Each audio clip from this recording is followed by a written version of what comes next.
ప్రశస్తమైన నామమునకు మహిమ కలుగును గాక.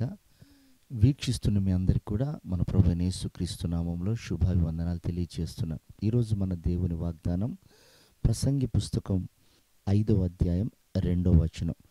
నీవు దేవుని సన్నిధిలో అనాలోచితంగా పలకకూడదు. ప్రియమైనటువంటి దేవుని బిడ్డలారా, సొలొమోను మహారాజు అంతటి జ్ఞానము గలవాడు మరొకడు లేడని దేవుడే సాక్ష్యం చెప్పాడు. అంతటి ధనవంతుడు కూడా మరొకడు లేడు అని దేవుడే సాక్ష్యం చెప్పాడు. తన చేతుల ద్వారా దేవుడు ఒక అద్భుతమైనటువంటి మందిరాన్ని కట్టించుకొని మహిమ పొందారు. అంతటి భక్తుడు పతనమైపోయిన తర్వాత మనుషులలో నా వంటి పశుప్రాయుడు మరొకడు లేడు అని తన్ను తాను తీర్పులోకి తెచ్చుకున్న తర్వాత అతడు జ్ఞానానికి సంబంధించినటువంటి మాటలు ఎన్నో రాశాడు. ప్రవర్తనకు సంబంధించిన మాటలు ఎన్నో రాశాడు. అందులో భాగంగా దేవుని సన్నిధిలో నీవు అనాలోచితంగా మాట్లాడకూడదు అంటాడు. అంటే ఆ సన్నిధి మహిమతో నింపబడేది, అక్కడ దేవుని ప్రభావం ఉండేది, అది దేవుడు సంచరించే స్థలము, అదొక బెతెస్దా కోనేరు కనుక మన మాటలు అనాలోచితంగా, అనుమానాస్పదంగా, విచ్చలవిడిగా ఉండకూడదు. అందుకే అంటాడు, నువ్వు దేవుని మందిరానికి వెళ్ళినప్పుడు నీ ప్రవర్తన జాగ్రత్తగా చూసుకో, ఎందుకంటే అక్కడ ఆయన ఉన్నాడని, నీ మొర ఆలకించి నీకు సమాధానం ఇస్తాడని నువ్వు నమ్మవలను కదా అంటాడు.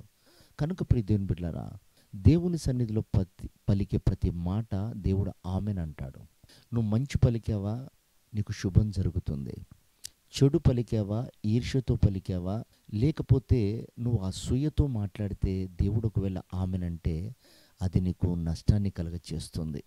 అందుకే ఆ గ్రంథములో ఆ అధ్యాయం అంతట్లో రాయబడ్డ మాటలు ఏమిటంటే, నీ విస్తారమైనటువంటి మాటల వలన నీవు బుద్ధిహీనుడు అవుతున్నావు అంటాడు.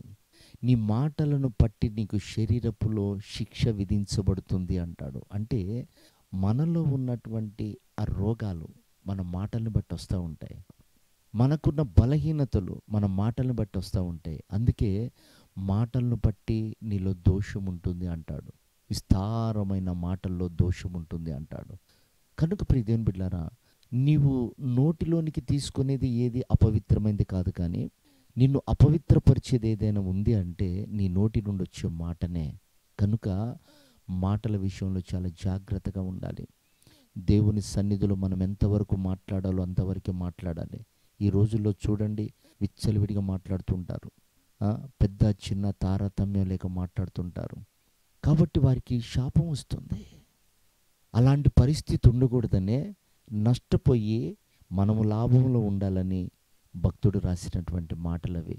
వాటిని మనం పాటిద్ది దీవించబడి ఆయన రాకడకు సిద్ధపడతాం. ప్రభువటి కృప మనందరికీ దయచేయను గాక. ఆమేన్.